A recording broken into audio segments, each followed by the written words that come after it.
Hey guys, how's it going? I'm doing this debate on somebody else's channel, so we're waiting for them.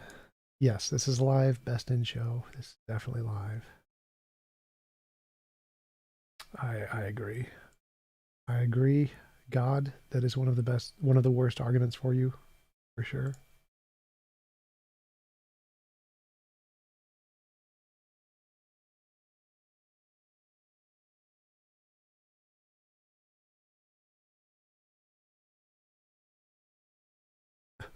The free sub BS.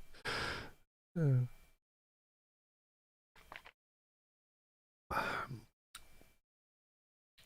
Phil, who are you in Discord? Are you in my Discord?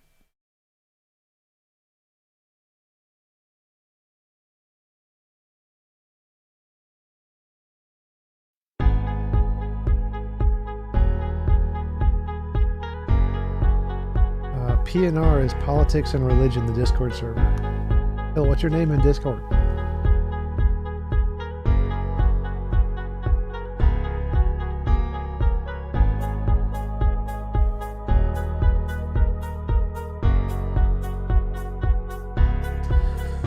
Are you a mod on my Discord, Phil? If not, join my Patreon. Hello and welcome to another edition of P or A. I'm your host, David Russell. I'm joined here with my co-host, Caleb Jackson. What's up, Caleb? What's up, David? How you doing, man? What's been going on?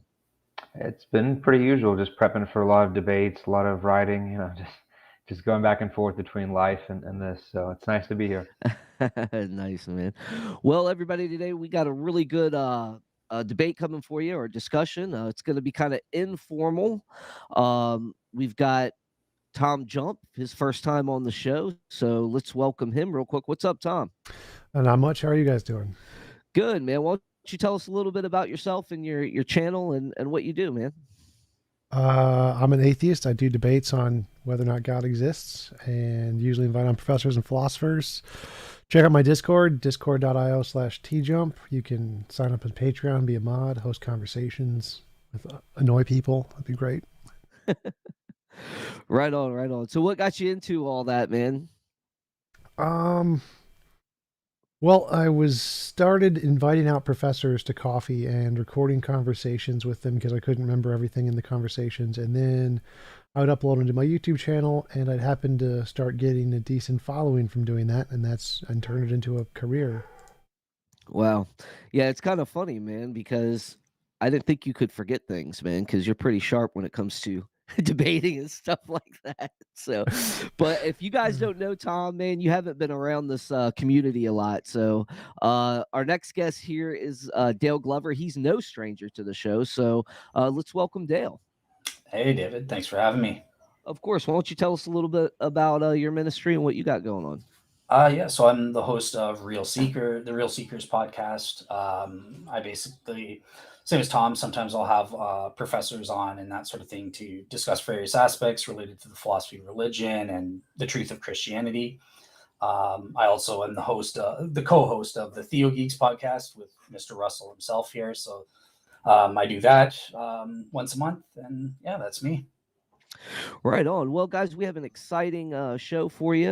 It's going to be on the ontological argument. It's kind of funny because I was like, let's do the series, and Dale was like, "Hey, the ontological argument's good," and in Tom's email, he's like, "Hey, I like discussing the ontological argument." And then I heard them both discussing it one time on Tom's show, and I was like, "Well, let's get them over here and have another discussion on it and see how that goes." So that's why I got you guys here, and we have Dale, who's going to be affirming the ontological argument for the existence of God, and both guys will have an opening statement, about 10 to 12 minutes roughly. You don't have to take that time, you can, and then we'll just go into conversation from there. So without further ado, I'm going to let Dale kick it off here with his opening statement. All right. So basically, the ontological argument, in a nutshell, it's argument that takes the truth of general metaphysical principles plus the definition of what the essence or nature of God is, and tries to say, well, therefore God exists. And just historically, there have been about three stages in development in the argument. So first stage was back in the 11th century. A guy named Anselm invented the argument. The second stage was really came in around the 17th and 18th century with people like Descartes and Leibniz, who had their own versions. And the key insight at that time was, look, if it's possible that God exists, then he therefore exists. And then the third stage, which is what we're in right now, this came around in the 20th century with the use of modern modal logic, and people started coming up with modal versions of the ontological argument, and that's what I'm going to be doing. I'm going to be presenting one of those here today. Okay, so let me see if I can do this and not waste too much time. Okay, so share screen. Oh, okay, so I guess I can't do that. So, all right, never mind. So I'll tell you what the premises are then.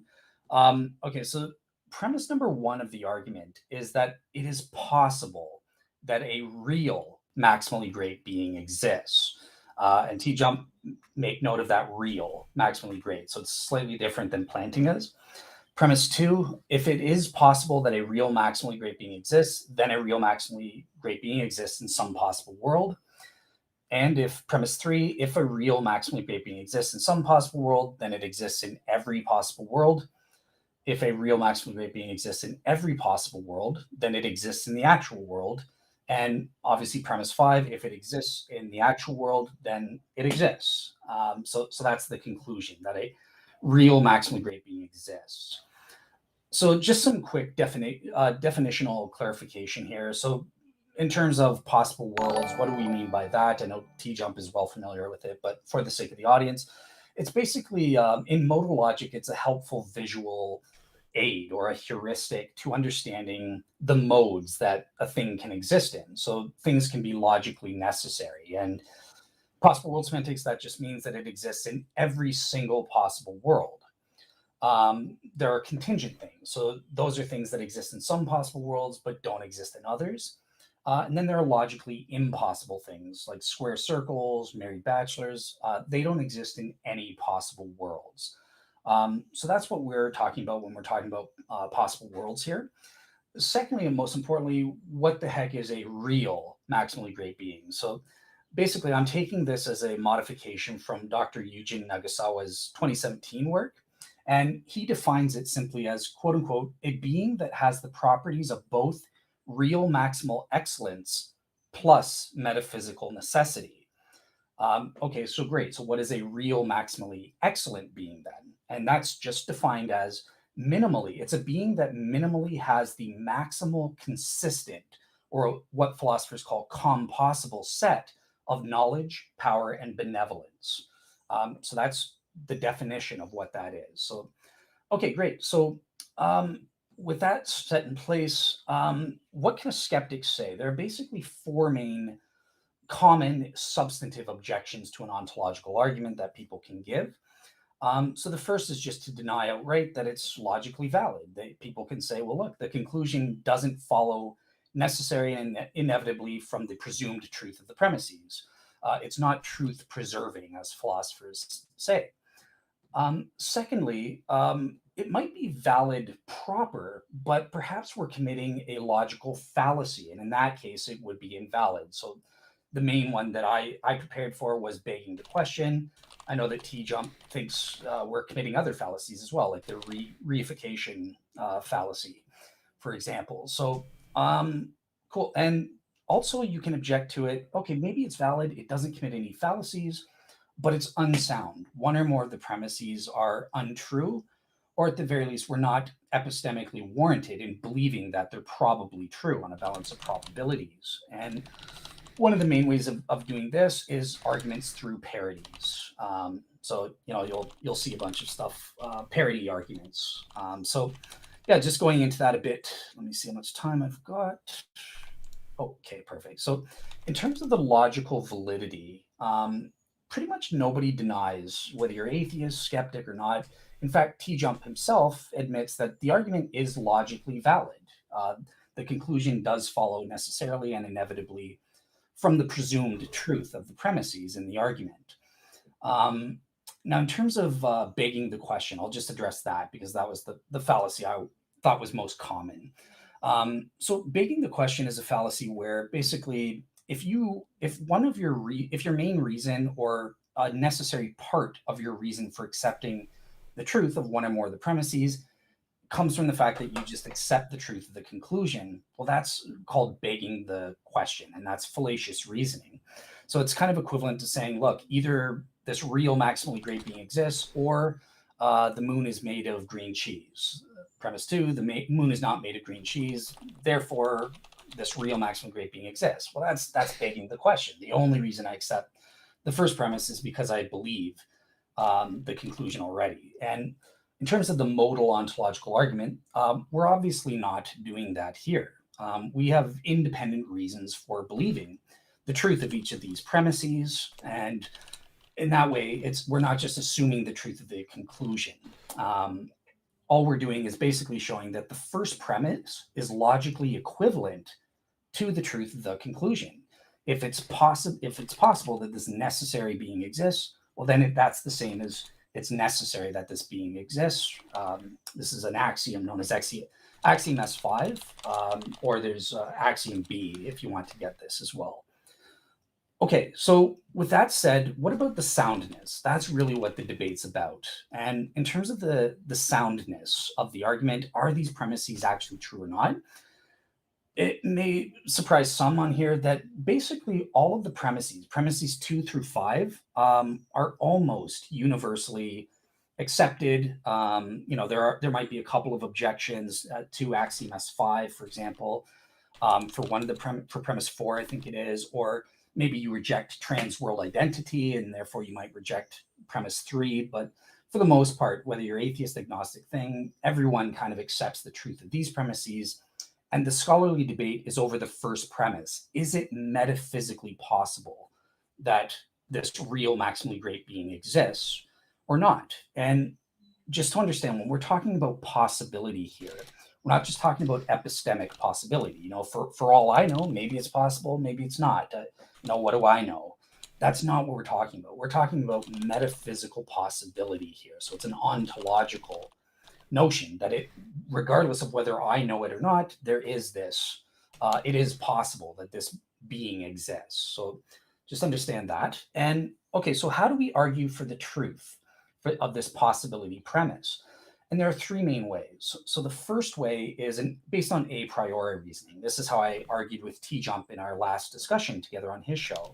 And I appealed to our modal evaluating faculties. They produce a properly basic belief or a modal intuition that yes, it is conceivable that such a being, as I've defined it, exists.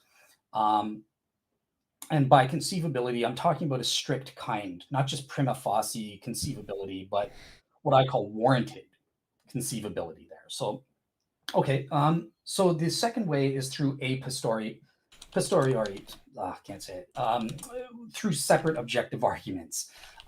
So there's been several arguments, and I'll post these on my blog, like articles for people to read, but you'll have someone like Ben Arbor, who TJump's debated and a couple times, I think, or Dr. William Lane Craig. They'll appeal to separate arguments to prove each of the properties bottom up. So for example, there's a conceptual argument that proves there must be a necessary omniscient being. Okay, great, that's one of the properties of maximal excellence. Or Jerome Gelman, he has an argument proving that there's one necessary omnipotent being. Okay, great. You can put those together and kind of build up a case from the bottom up.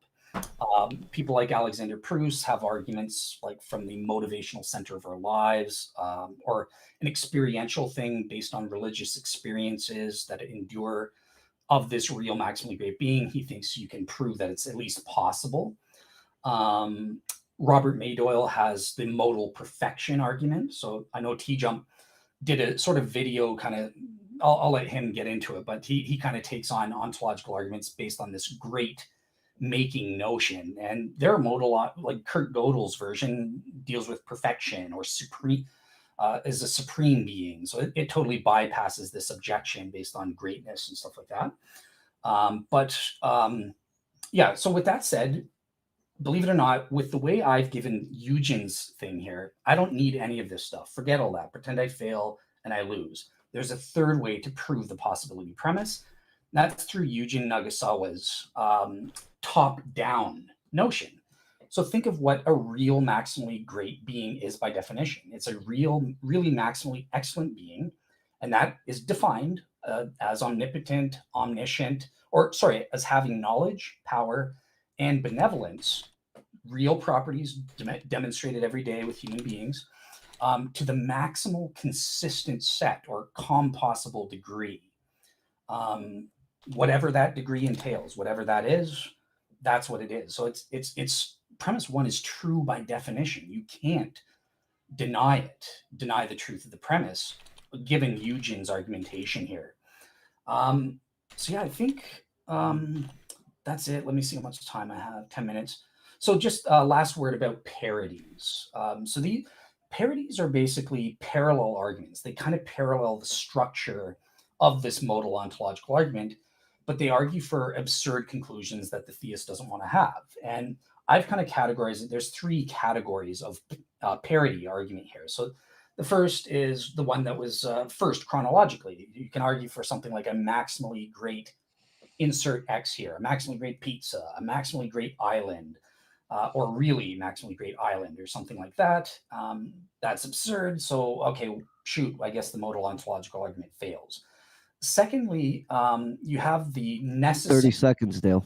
okay, necessary plus parodies, right? So you just, whatever it is, you just add the property being necessary. And given axiom S5, it should exist. Finally, you have the what I call the canceling out parodies. So these are things like anti-ontological arguments, reverse ontological, like, you appeal to a quasi-great being or a maximal evil being, stuff like that. And we'll get into that as we go.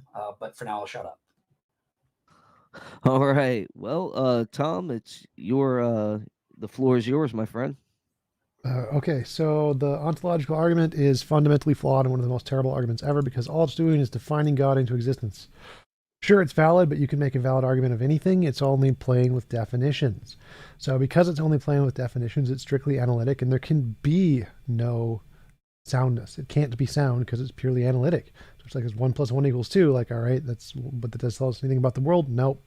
So you can't use the ontological argument to indicate the existence of a God because all it's doing is justifying the definitions itself is using. Therefore, it can be nothing more than analytic. It can't ever be synthetic. It can't ever tell us something about the world because that would be defining things into existence.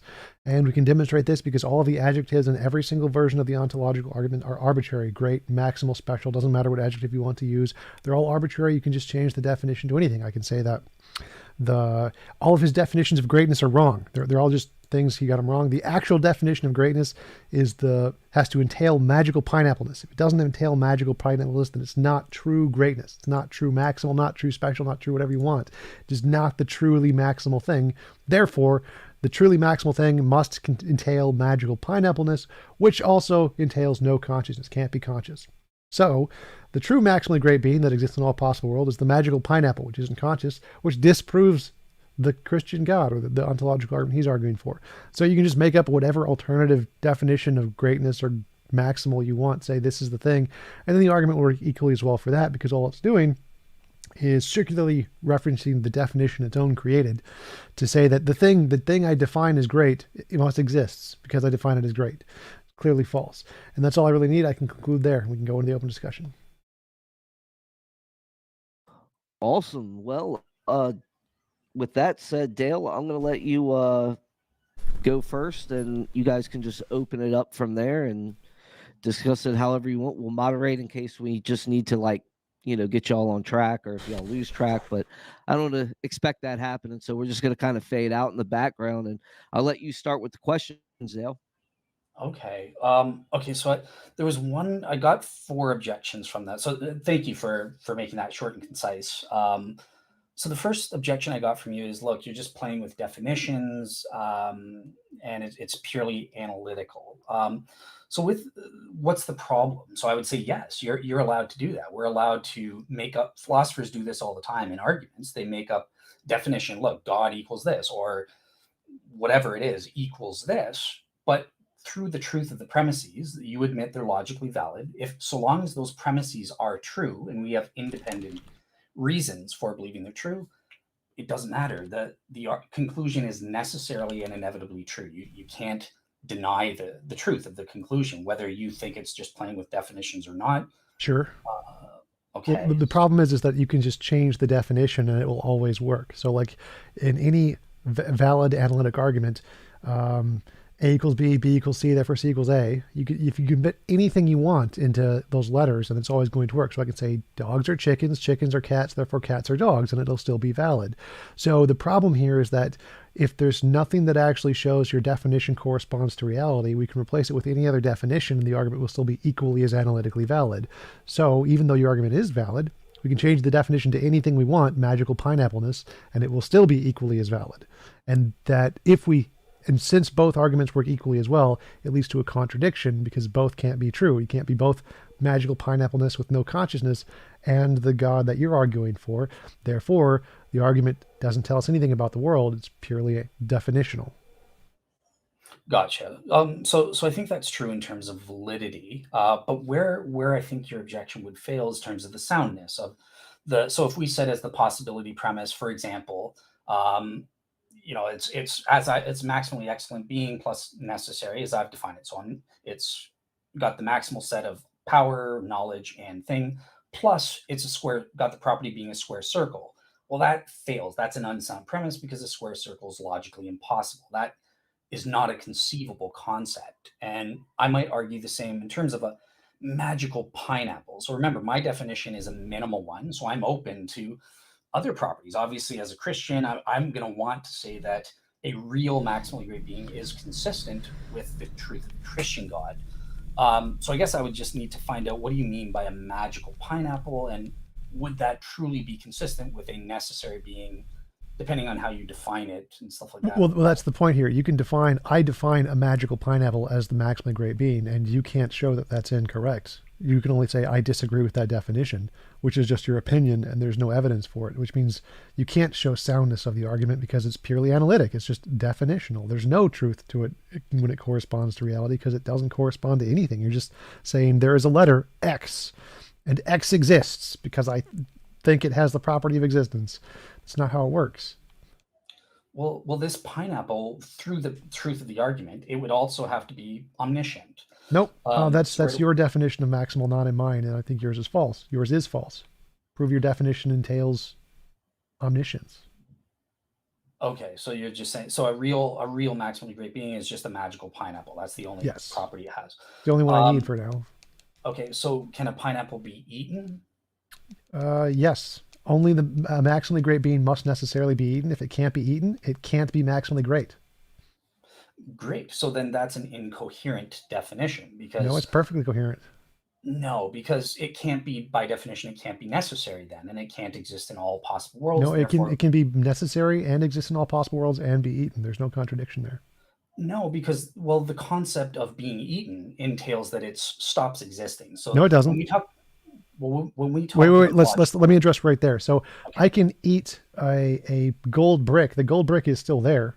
So it doesn't entail it's not existing. So you can eat objects and have them still exist just fine. So just eating them does not entail them not existing. That's your false assumption. And so the magical pineapple can be eaten. It doesn't stop existing.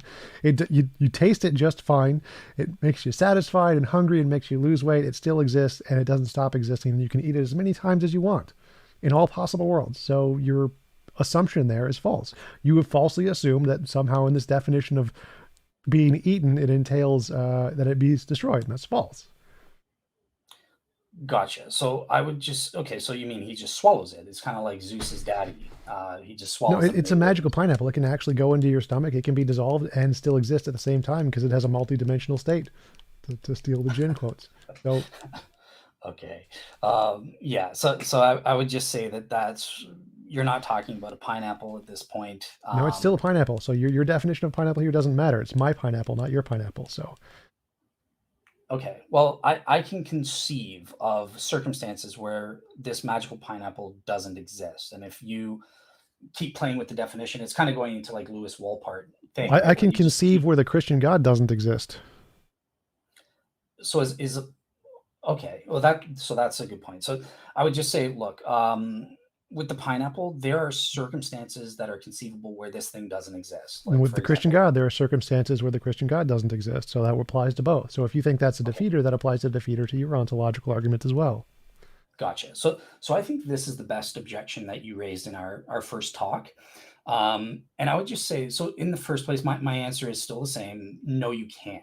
So I think what you're saying, you're just asserting that you can prima facie perhaps conceive of a possible world without the Christian God, Well, right? So it's not prima facie. Like I can imagine the god of the Zeus world could be real, no Christian God. The Hindu world could be real, no Christian God. There could be the atheist world could be real, no God at all. There could be many gods. There could be something higher than a god. Mormonism could be true. All of those things are conceivable, and not only conceivable, have been conceived. Therefore, it's demonstrated. QED, yes, there are worlds that can be imagined without the Christian God, no problem. Well, so definitely there are possible worlds with Zeus and with these pagan created gods. The Hindu gods are created, by the way. So that's not inconsistent All with the gods are created, just so you know. not by definition. By this real maximally great being, by definition, is logically necessary. He's not created. He is the ultimate creator, right? So No. By my definition, the maximally great being is a pineapple. All gods, in my definition, all gods are created. But like, it's a property of the maximally great being that all gods are created. Therefore, the maximally great being can't be a god because it can't be created. gotcha. But with the pineapple, right? So in the first place, the ontological argument could be maybe there's a real maximally great being and there's this magical pineapple. But this magical pineapple No, because doesn't. this magical pineapple is the real maximally great being. There can't be any others. This is the true maximally great. There can be no alternative maximally greats because if it lacks the magical pineapple property, it can't be it can't be maximal at all. Because to be maximal, by definition, it must entail magical pineappleness. Well, yeah, but that's so okay. So I would just deny your definition then, or I would accept it and say, fine, call my modal ontological argument. Call him, what was the fluffinophagus being? Doesn't matter what definitional label we give. There's still a being that has No. these Remember, properties. magical pineappleness entails can't be conscious, can't be omniscient, no mind. So by definition, your entire worldview is defeated. So this ontological argument, if it holds, my definition, it necessarily violates yours, and yours is defeated. Okay, so this magical pineapple. So this is why I wanted you to define it. So it's really kind of a negative ontological argument. You're just kind of saying like Well, it's the still magical positive, it's just for pineapple. an alternative definition of maximal. Yeah, but its property, the property of magical pineappleness entails that there is no real maximal being as I define it. That's what you're saying, right? Right, because Did its I understand? properties are different from your properties. So it's not a Right. negative, it's just saying it has different properties than yours. Gotcha. Okay, so that would be an example of a canceling out parity argument, and it basically just comes down to number one, which of the premises do we find more plausible? And I've provided three. Well, because when you have a similar structure of an argument, Well, and the we've argument's the admitted. exact same. So we're using the exact same argument, we're just changing the definition of maximal. So the argument is exactly identical in both cases. We're just changing the presuppositions of the argument of what the definition of maximal means. Exactly. So you have these two parallel arguments. We've both admitted that my argument is valid. So the parity can only show that in some way my possibility premise is unsound. It's not true.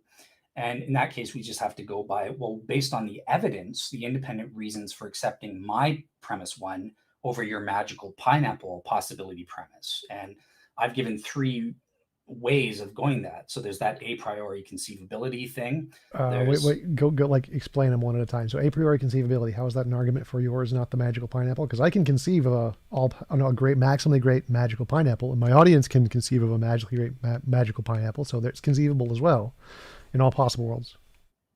Well, your magical pineapple is just a negative property that my No, real it's not. maximum It's not a is. negative property. I'm giving it that just so that to make sure that you understand it's not the same. Magical pineappleness has no consciousness in it. That's not a negative property. It just has the property of magical pineappleness, not the property of consciousness. So it's not a negative property. I'm just using that as a way to explain to you that it's different from yours.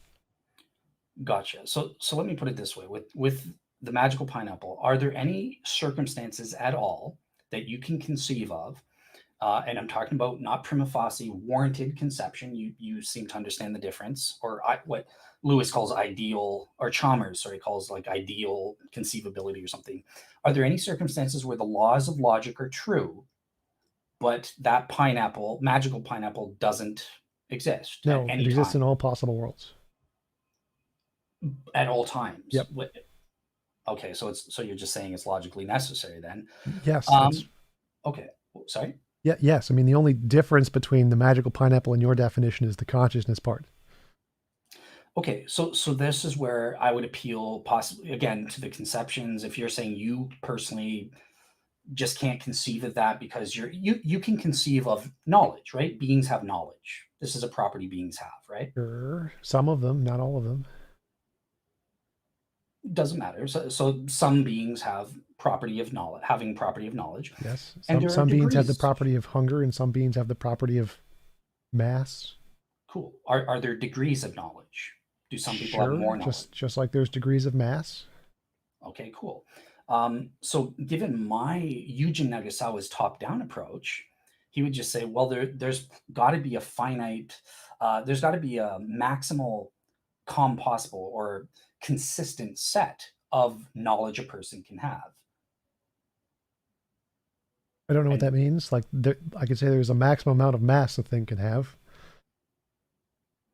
Is there a maximum knowledge? Let's pretend it's just knowing the true propositions or something, right? People know more true propositions compared to others.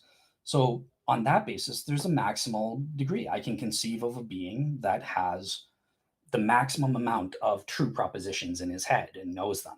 No, there could be an infinite amount. So saying there's a maximum amount of true propositions could be like there's a maximum amount of mass. There could just be an infinite amount or a biggest number. So that could just be false, but it's not relevant.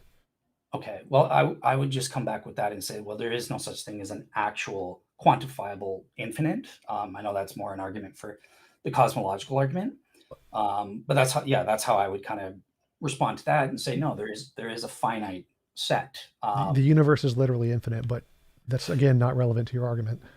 Gotcha. Okay. Yeah, and there is a potential infinite. Just to clarify for the viewers, there's a finite set of true propositions that a being can know at any given time, because obviously the future is potentially infinite. So, there is a potential infinite of propositions, but that's beside the point, as TJump saying. Okay, what about the second way? Some people provide a posteriori reasons or arguments that prove the omniscience of God and stuff like that. So, for example, one example would be Richard Swinburne. Again, kind of what I just did with you. Like, he will say, well, there is this property of knowledge. We know that there are different degrees, and it's simpler to posit there's a being with this maximal compossible set. No, it's definitely not. So it's definitely not simpler to imagine an all-powerful being who knows everything than to imagine just nature. Nature is simpler by definition. So nature plus God, less simple than nature. And infinitely powerful God who knows infinitely many facts is infinitely more complicated. So all Swinburne done is invert the definition of simplicity to mean it's the exact opposite of what it actually means. And by doing that, again, you could just mirror the argument and say the simplest thing is the magical pineapple, because that's just how I'm going to define simplicity now, because it's the universe plus the magical pineapple. Just arbitrary definition of simplicity. Well, this magical the way the Swinburne's simplicity argument, and Caleb Miller is another philosopher who argues similarly and much more. There's different conceptions of simplicity, right? And in terms of ontological simplicity, with these properties that I'm asserting in this argument, it's simpler to just assume that it's up to the potentially infinite degree or the maximal consistent degree, rather than some mixture of a finite degree here versus a higher or lower degree here. That's what he's trying to say, is that it's simpler in that respect. Yeah, but that again doesn't make any sense. It's just arbitrary. You can arbitrarily define anything you want as simplicity and say, oh, because I've defined this to be simplicity, that therefore it's more likely to be correspond to reality. It's just changing definitions again. So I can just change the definition of simplicity to be the pineapple. Only pineapples are perfectly simple. The magical pineapple is the perfectly simple thing. Therefore, anything that isn't the magical pineapple is arbitrarily complex by comparison. Gotcha. Yeah, and again, with that magical pineapple thing, it's just you're giving an incomplete definition, what you're really talking about is God, is the real maximally No, great being. remember, it can't be conscious, so that's false. That I've already debunked that argument like 4 times. Yeah. Okay. So here's another a posteriori argument for the omniscience. So the consciousness. So you're giving like a quasi great being. He's thing. The magical pineapple is No, everything. yours is the quasi great being. Mine is the true maximally great being. There can only be a true maximally great being of the pineapple. It doesn't have the magical pineapple property. Can't be a true magically great being. Everything else is a quasi magically great being, like what you think the Christian God is. It's quasi magically great. Okay. Cool. So as long as I can prove that this thing is conscious, that will defeat your parity argument. Sure. So okay. So what about this argument that some philosophers have given? So premise number 1: abstract objects like numbers and propositions are either independently existing realities or else they exist as mental thoughts or concepts in some mind. Premise 2: abstract objects are not independently existing realities. So therefore, if abstract objects are thoughts in a mind or some kind of mental entity, then an omniscient, metaphysically necessary being exists because propositions and numbers are necessary truths. So it would require a necessary mind to know them, and it would have to be omniscient. He would have to ground all of the true propositions. So therefore, it's got to be omniscient. Your magical pineapple, by definition, is not a conscious, omniscient entity. Your argument is obviously false. Like, abstract objects don't exist. They are a product of minds to describe the way reality is, and all they are is representations of existing things within the mind. So they don't exist in the way that you described them. It's just false. Well, don't they exist as thoughts in the mind? Yes, as material thoughts in a material brain. Well, okay, so why would we assume it has to be a material brain? Because that's what all of the evidence in every academic field indicates. Well, no, it doesn't. There's lots of arguments that prove that substance dualism is true. I know Well, I said evidence, not arguments. Arguments are just making stuff up. So evidence are like novel testable predictions, the entire consensus in the field of neurology, psychology, neuroscience, cognitive science, everything related to the brain. The percent of dualists is in the single digits for philosophers and single digits for physicists. There is no evidence that actually indicates dualism at all. So if we are going to go with the evidence says it's physical. Gotcha. So I would just disagree. You got to consult philosophers of mind. I actually took a course with Dr. David Hunter about this, and he knows the scholarship. So there's lots of evidence. Why would I ask them? Like, neurologists are the experts. Philosophers don't get an opinion. Well, science overrides philosophy, not the other way around. No. Well, it depends. If we're talking about what the facts are, right? So neuroscience can only ever prove either correlative states or causation states. A certain brain state causes this, but it can't prove the metaphysical nature of a mental state that we're having, or a sensation that we're having, or what a thought is. It can't prove that our thoughts are identical to some brain state. It can only ever. Well, it can support evidence for it, just like we can support evidence that we're not in the Matrix. We can support evidence that the brain is physical. All the evidence we indicate says that we're not in the Matrix, that there's a physical world around us, and that brains are physical. There's no other evidence that exists. Gotcha. So in the same way, I would say the evidence can support the substance dualism hypothesis or thesis, and that's where the arguments come in. Which is the best explanation? Like I said, there's several arguments that. This is off topic, so sorry, guys. Yeah, I can see. Well, I mean, again, all of the evidence can indicate the fact that we're in the Matrix too, but that's the less supported hypothesis for the same reason, which is why the vast majority of academics in every academic field say we're brains, not minds.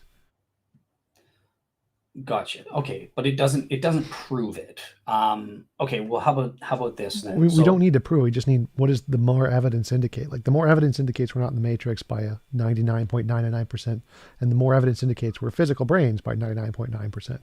We don't need 100% certainty to count it as knowledge. It can still be knowledge that we're physical brains, even without 100% certainty. So I don't know why you keep bringing up certainty. Right. So here's why I would say that. So, you've given me that what we call abstract objects can exist as mental entities, as thoughts, and you've added the qualifier they've got to be physical brains. So I would just say, well, physical brains have limitations, right? They can't know. Do you think that a physical brain can know all necessary truths?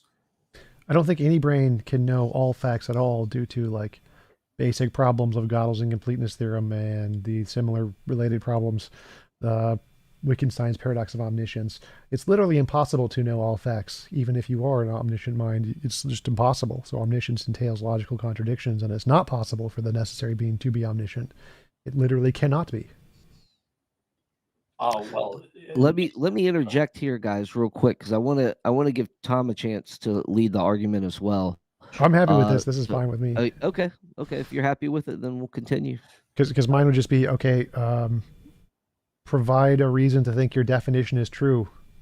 Because you haven't. Or none of all the reasons you've provided so far are false. Do you have any others? Well, I would say that they're not false. You're just asserting that they're false, right? So, Well, no, like, I think I've demonstrated they're false just in this conversation. It's pretty easy to show they're false because all you're doing is playing with definitions. I just changed the definition, and then all you have is more definitions to try and justify your previous definitions. And so I can just make up new definitions to justify my definitions.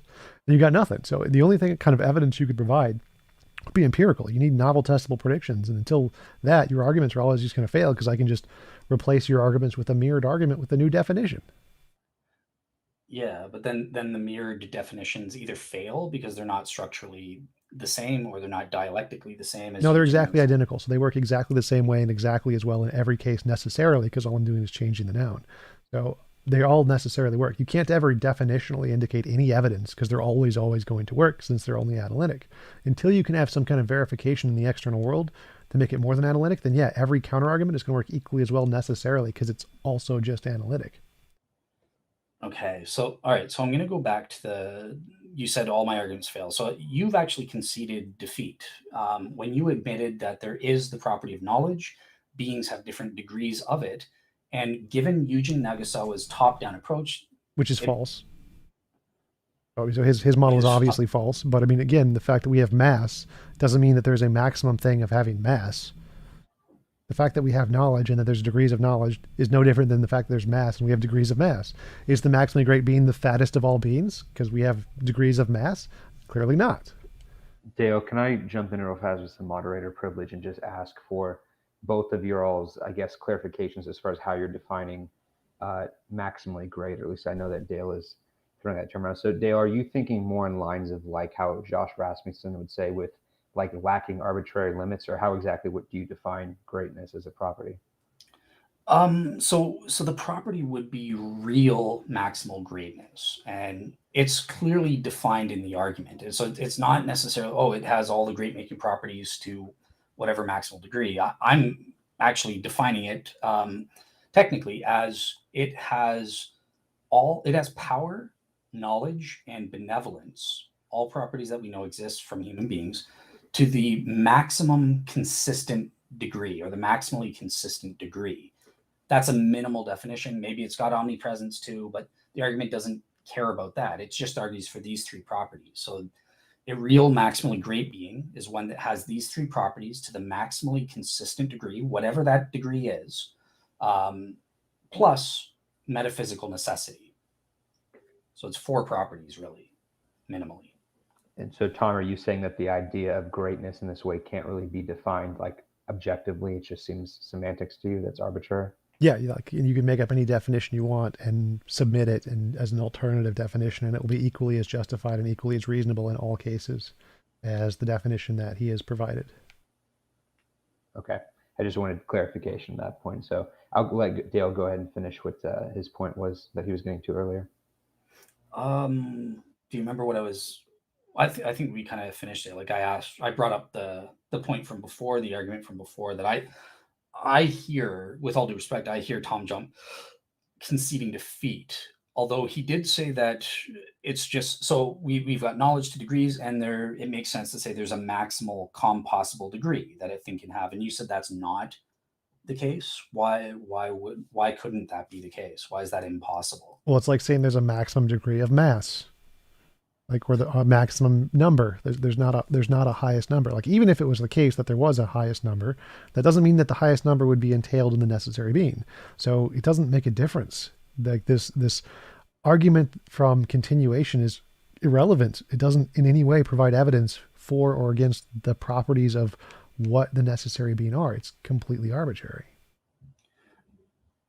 it's so in terms of the definition, yeah, with the possibility premise, it is an arbitrary definition. It is Eugen Nagasawa's definition. But the other premises of the argument say that, look, once we understand what the definition is, that's what ontological arguments are, is they take the definition on a conceptual basis, they prove, number one, that it's possible, and then from that, through the other premises, that proves that it must actually exist. It's undeniable once you grant that first premise, then it follows right through. Which follows no matter what you change the definition to be. That's the problem, is that it works for literally anything that you change the definition to be. So No, which would lead to alternatives like the magical pineapple.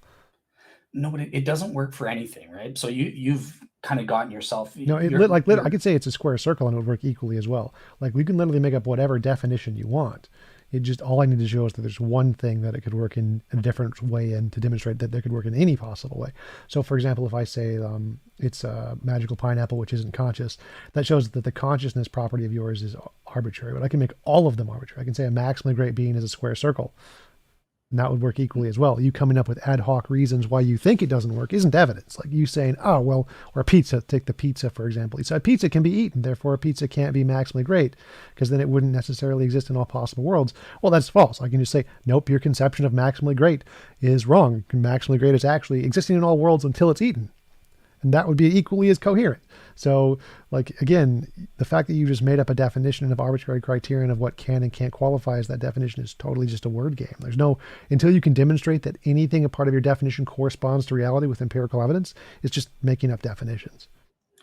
So no, that's absolutely wrong. Ask anyone with a PhD, atheist in modal logic, everyone, virtually everyone agrees with the validity and soundness of how this works, right? No. Remember, I'm granting both of those things. The definition, you can change it to anything you want. It will still be valid and it will still be sound. And that everyone in the philosophy agrees with too, other than the theists. No, they don't. They do. They definitely do. So the whole point is that this is defining things into existence. That's like the main criticism of why no one takes this seriously in philosophy other than theists. It's just defining things into existence. You change the definition, you're defining a new thing into existence. So no, so you're correct that parodies are the number one objection, right? Because most people can't figure out what is wrong with it, because there is nothing wrong with it. No. The objection that everyone in philosophy agrees with that isn't a theist is that you're just making stuff up and you're making up a definition. So if we change the definition, it works equally as well. That's the part that we're just like, yeah, I can make it a square circle, it works equally as well. Or a magical pineapple, works equally as well. That's the reason parity arguments are the same, is because all you're doing is using analytic logic to define your thing into existence. And we can just define anything else into existence in the exact same way, and it'll be equally as valid and equally as sound. It's just an analytic argument. So it's basic fallacy of composition to use an analytic argument to try and justify a synthetic conclusion about reality. It doesn't work that way. Okay, so it does. And let me use your square circle example to prove why you're wrong. Sure. So okay, cool. So when we say that something's logically necessary, for example, or even logically possible, it means that there's a condition. The laws of logic, like the logical law of non-contradiction, is true. Those givens entail that it's necessary that this square circle exist. Or if we're talking about contingent things, that it's possible that a square circle exists in the same world where the logical law of non-contradiction is true. A square circle, by definition, violates the logical law of non-contradiction. It can't exist in any possible world where the logical law of non-contradiction is true. So you're wrong. We would deny premise one. Right. I can just say a maximally great being, a true maximally great being, that, as opposed to your quasi maximally great being, is only one that can violate the law of non-contradiction. If it doesn't, it's not a truly maximally great being. So sorry, say that again. You said that really fast. A true maximally great being is only one that violates the law of non-contradiction. So if it doesn't violate the law of non-contradiction, it can't be a truly maximally great being. It's only a quasi maximally great being, and therefore it wouldn't exist in all possible worlds.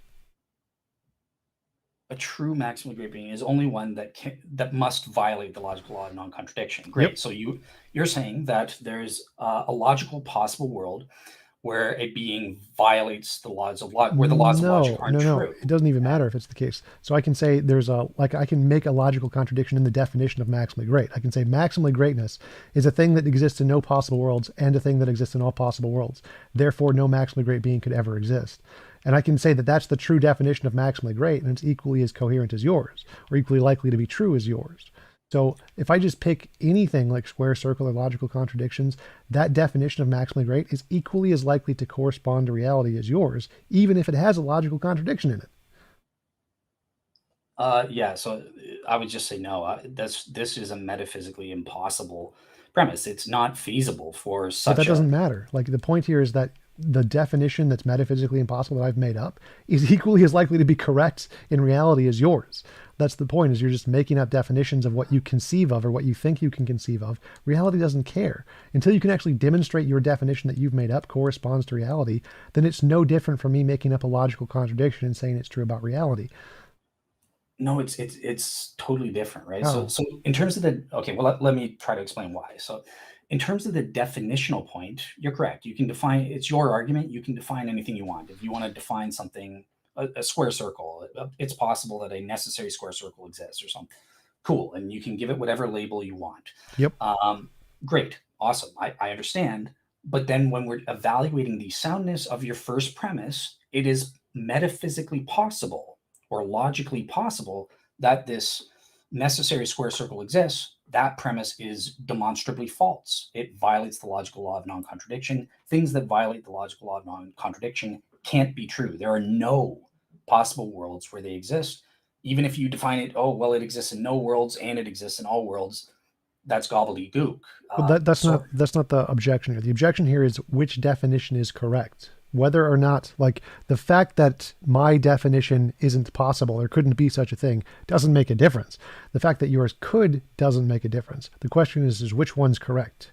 Which one does this property of maximal greatness actually correspond to in reality outside of our opinions? Because if I have an opinion that it's the square circle definition, you have the opinion it's the God definition, which one of our opinions is correct? The fact that one may or may not be able to exist in reality is irrelevant. It doesn't tell us the truth of which definition is correct. Like pineapples could exist in reality. Does that mean pineapples are magically great, like a physical pineapple? No. Mm-hmm. The fact that it's possible doesn't tell us which one is more likely to be true. It just tells us which one you can conceive of or which one you like better. Okay, so believe it or not, from the perspective of philosophers who use this argument, this is exactly backwards. There are no correctness conditions for the definitions. You can define anything you want, any way you want for an argument, right? Right. So it doesn't matter my definition is true, your definition is true, but it only matters, is it metaphysically possible? Is that first premise, is whatever your definition is that possible? And you're saying, yes, my necessary square circle is metaphysically impossible. Premise one, unsound failure. With my argument, my real maximum great being, that's not the case. That is metaphysically possible, and therefore the argument takes over, so your parity fails. Well, again, that doesn't matter. Like, nothing about that matters here. The question is does the property, the definition that you gave, actually correspond to reality? So, like, I can make up a definition of the law of gravity. The law of gravity is magical puffins. And Einstein says, no, the law of gravity is curvature of space-time. What matters here is which one of our definitions corresponds to reality. What is the definition reality gives to greatness? Not you, not me. We can make up our own definitions, but what is the definition reality gives? Now, if the definition reality gives agrees with me that a maximally great being is a square circle and it's not possible to exist in any possible worlds, then your definition is wrong. And if reality defines maximally great being in the way yours does, then my definition is wrong. But until we can actually figure out the way reality defines it, your opinion and my opinion are exactly equal. So the question here is, how do you show the definition reality is using? Because I don't want your definition, because it doesn't matter, because it's no more likely to be true than my definition. How do we show reality's definition is one way or the other? Gotcha. Okay, so sorry, I was misunderstanding. I thought you were still on premise one. So you're kind of can accept premise one, but how do we go about showing that reality has adjudicated this one is true or not? And that's where premises 2 through 5 get us to that conclusion that God actually exists. So if I've got this metaphysically possible arbitrary definition that I've made up, and so therefore it's possibly necessary, that's premise one. Okay, well then that means it exists in every possible world. That's just what logical necessity means. Every world where the laws of logic are true, this thing necessarily exists. It's needed to exist. If it exists in every possible world, then it exists in the actual world. And if it exists in the actual world, it exists. So That's how reality adjudicates, through this modal Well, logic. that argument works for the square circle thing too, because it just wouldn't exist in reality and it wouldn't exist. And so the conclusion, that whole argument would still be equally as valid and equally as sound under either case. Even if it's a square circle, if it doesn't exist in reality, then it wouldn't exist. So the argument would still be perfectly valid, because the conclusion isn't the thing exists in reality. It's just it's possible exists in reality. If it doesn't, then it doesn't exist in reality.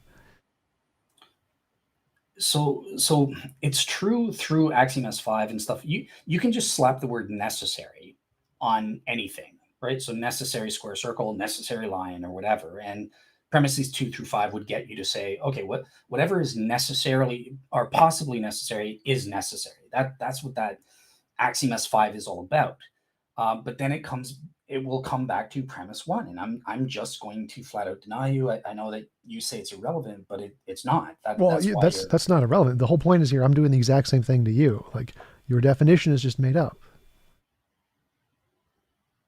Yeah, but that's not a problem. It is a bit.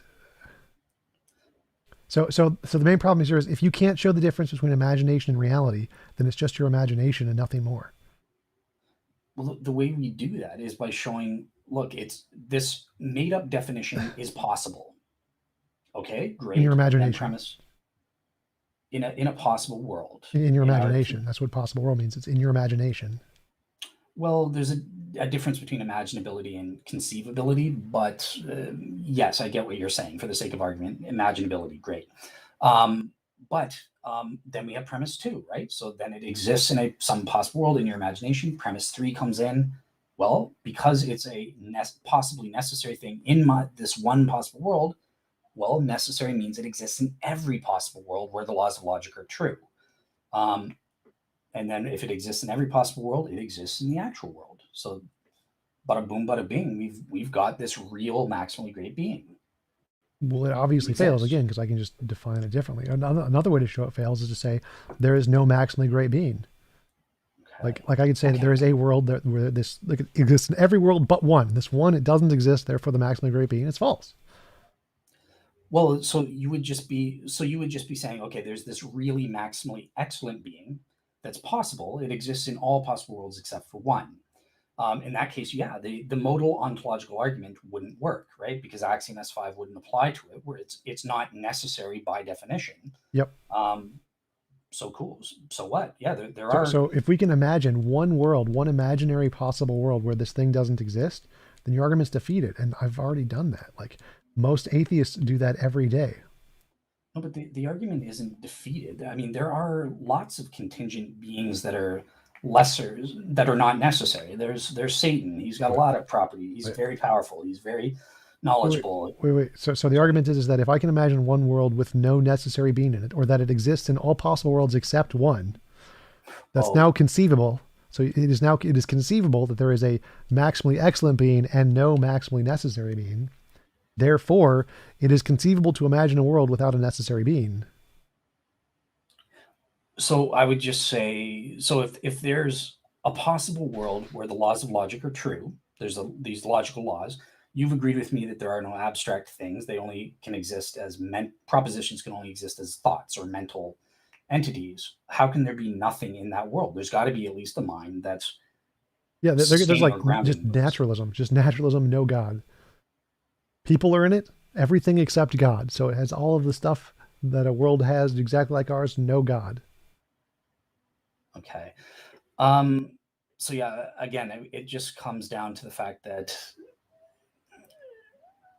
it's not, so it's so I would just say it's impossible, these kind of like anti-ontological arguments where you're trying to say, well, it's possible that there is no really maximally great being or something like that that's grounding it or something. There's just reality. I would just appeal to the fact that there are so many arguments that prove that there has to be a being like that with those properties. No, I've proven all of them false so far. But so again, it's all I have to show is that it's logically possible to imagine that there is. I can just grant your God exists in all but one possible worlds, and one possible worlds. If it's even conceivable, if it's possible to even imagine it in my imagination, your argument is defeated. So anyone who can imagine a world without a God has defeated your argument. And Most people can do that. In fact, the vast majority of humans who have ever lived have all done that. Yeah, but you can't. So okay, I would just say the conceiving of contingent beings does nothing to disprove the modal ontological argument in the first place, right? So the modal I ontological didn't say that. I said if they can imagine a world without a God, that's all. That's all they have to do, and they've gotcha. done it. So that's the second thing I was going to say. So just asserting that you're saying basically you can conceive of a world, a logically possible world where a logically necessary being does not exist, and I would Yep. just say that's impossible. No, you can't. All right. Well, I mean, I Prove just it. I guess I would say, what well, do you have? you did it. It's called a a maximally excellent being who is not maximally necessary. To have a maximally excellent being, that means it can't be maximally excellent necessary, because then it would only be two different things. So if you can conceive of a maximally excellent being, then you've conceived of a world without a maximally necessary being. And No, if it's because conceivable, then it means that the maximally necessary, you've conceived of a world without a maximally necessary being debunked. no, because the maximally great being is still conceivable too. He's in that same world, and they cancel each other out. A quasi great being can't exist, or a contingent maximally excellent being can't exist in the same world as a maximally great being. Well, it doesn't matter. All it has to be is imaginable. So if it's imaginable that there is a maximally excellent being, but no maximally necessary being, then the maximally necessary being, by your definition, has been debunked. And it is imaginable. I can imagine a God in all possible worlds but one, which is grounded in reality. I can also imagine one with a different necessary being in each, who isn't maximally necessary, just the necessary grounds of that particular universe. Both of which debunk your argument. Like, this is super easy. Well, let me try this. Can you also conceive in your head of my definition of a real maximally great being? Is that logically possible? Does that exist in some possible world as well? Can I conceive of your definition? I mean, I guess maybe. Okay. Okay. So if you can, then that proves these are canceling parities. So that proves that by definition, your maximally excellent being that exists in all worlds except for one can't exist, because there's this really maximally great being that you have kind of Ah, tentatively ah. admitted is. So if you can imagine a contrary definition that overrides the previous definition, that it's the defeater, yes? Yeah, parodies can count as defeaters. So if you imagine an alternative definition of maximal that doesn't have consciousness, that's a defeater, isn't it? Well, it Thank you. could Thank be you for granting my original argument. right if it actually worked, but It the problem does. is these things are logically incoherent alternative definitions, and therefore they don't work. They're no defeat the modal ontological argument. Well, two things. First is that your definition of a god is logically contradictory. All of the properties, omniscience, omnibenevolence, all powerful, all of Oh, those are okay. logically contradictory properties.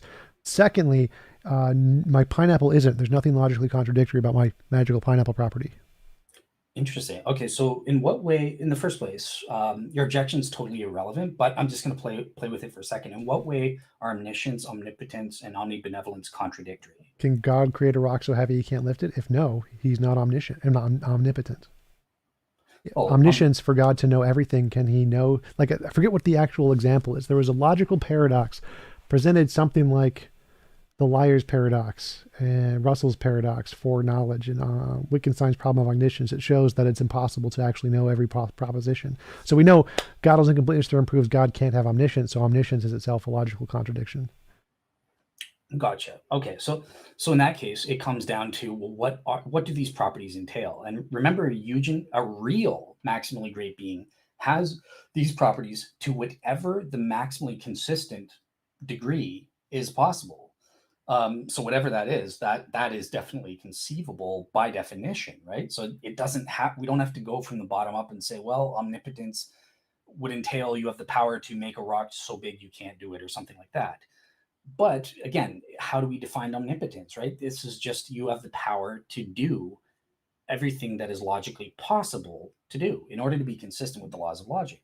Omniscience, how do we define that? You have all of the all of the true propositions that it is logically possible for you to know. So God doesn't have all forms of knowledge. He doesn't have Well, wait a minute. experiential knowledge, Before for you example, said an omniscient being is one who knows all true propositions.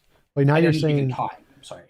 Right. So, but now you're saying that's not the case because there can be true propositions that he doesn't know. That's kind of the point of the paradox of omniscience and Gödel's incompleteness theorem. So there are true propositions he can't know. That means he can't be omniscient. That's a logical contradiction. Therefore, your property is equally as coherent as a square circle. And do you mind explaining? So I can imagine. I was just going to say there are true propositions that don't exist at a time, but come into existence in the future on an A theory of time. This is just what at any given time, God cannot know all true facts. and what's the reasoning behind that? Gödel's incompleteness theorem, the P or NP problem, all of the different problems that show you literally can't, due to Russell's paradox, have that knowledge. Well, with incompleteness theorem, from my understanding, you can, as long as you, it's just saying, look, you have to have certain axioms. God can know whether these axioms are, there's a fact of the matter about the logical law of non-contradiction, for example, or certain axioms which form the foundation for the rest of derivative propositions. So yeah, God can know those at any given time. No, God can't solve the problem of omniscience that way. That doesn't even work to solve the problem of omniscience. Just saying you have axioms doesn't actually solve it because it has nothing to do with axioms. Like the P or NP problem says there are certain problems, certain questions you can't answer. It's not about axioms. It's irrelevant to the axioms. It's way after the axioms. Gotcha. Okay. All right, cool. So with Yuji Nagasawa, let's just say for the sake of argument, because I don't know what you're talking about, so I do need to research on that front. But let's pretend that's true.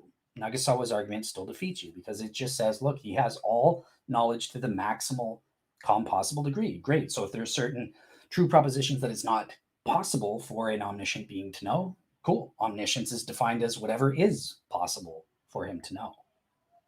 Okay, and we can just say maximal greatness doesn't have knowledge. It's just an arbitrary thing that you've made up. There's no reason to think it has knowledge. Well, why would that be? I mean, knowledge is Why defined would as it have knowledge? Like the fact that you assume that maximal greatness entails knowledge is arbitrary. yeah, but I've proven that that arbitrary concept exists through the modal ontological argument. And Yes, and I have an arbitrary concept to which it doesn't have knowledge, and it also exists through the modal ontological argument. no, it doesn't. Like that square circle, it fails the first premise. Square circle. The pineapple? Your No, the pineapple. necessary square circle, or the magical pineapple. Magical pineapple doesn't in any way. So the magical pineapple, no knowledge, no consciousness, can exist conceptually just fine as maximally great being. No logical contradictions. So Yeah, but we know that knowledge does exist, so it would need ultimate ground. So those true propositions would need grounding in something, and by definition, it has to be a mind, according to you, because there are no abstract Platonic things. Knowledge is a result of an emergent property of physical processes. So it's grounded in reality. There's no mind required to ground knowledge. The consensus in every field of brain science. Gotcha. Okay. Dale, can I ask for another clarification? Yeah. Oh, sorry, Dave. Are you going to say No, something? go ahead. Go ahead. I was just going to wrap it up here in a second to do questions. Yeah, you're good. Yeah, from I the was audience. asking if there were questions from the audience. No, I was going to ask Dale. So just because you're talking about knowledge is like a prerequisite for maximal greatness, is another way, because when I had first heard this, I more imagined that it was like freedom. So could you say that it is better to be free than not be free, and that in order to have libertarian freedom in that sense, you would have to have some kind of will and intention, and that would imply a conscious agent? Is that more so what you're getting at, or no? Yeah, I think you could work that way and work that into the definition as well. Like remember, my definition of a really maximally great being is a minimal definition. So it can include the Trinity, it can include omnipresence, it can include freedom of the will, and all these other things. Obviously, again, it would need to be, these properties would all need to be coherent and consistent in their maximal compossible degrees with all the other set of properties. But it's just for the sake of argument, we, like Plantinga and that kind of like arbitrarily define it as minimally, it's at least these three properties. And that's good enough to get it off the ground. If you want to add other stuff after the fact, like freedom and stuff, cool. Does that answer your question, Caleb? Or yeah, okay. Right on. Well, guys, we're gonna bring this to a close here because we're a little over an hour right now, and I'm just gonna do quick questions from the audience. We only got a couple, so the first one's for you, Dale. Okay. I was just gonna ask TJump how did. Okay, so when it's something that is limited to only ever be able to produce our universe be simpler than one with free will that could create anything? Well, so it depends on, I guess, what you mean by simpler, right? So like if you're meaning simpler in the sense of how many component parts or ad hoc hypotheses or something like that, and that's kind of the way TJump is approaching it. But there's also this metaphysically simple, just a single soul that has all these causal powers and creates the universe is very ontologically simple and metaphysically simple. So that's what most theists mean when they refer to God being the simplest being and that sort of thing. Yeah, hopefully that answers that question there. Tom, you want to comment on that one? Yeah, it would definitely be simpler for a being, for just like a quantum particle or something to create the universe than a being with free will. And it'd obviously be simpler than an all powerful being. Saying all powerfulness is somehow a property of the soul thingy is arbitrary. You could just put in pineappleness or spaghettiness and say, oh, it's a property of the soul thingy, and therefore it's simple to have a magical pineapple. It's an arbitrary definition of simple. One thing I'll just add for that questioner, on my blog, I don't know if you know where my blog is, but I will post up Caleb Miller's new paper about this because he goes into great detail arguing for the simplicity of God and what that entails and stuff like that. So you can check that out. All right. Well, the next question we have is for Tom. Wouldn't something maximally great also have cognitive powers, since if it didn't, then it wouldn't be maximal and instead limited?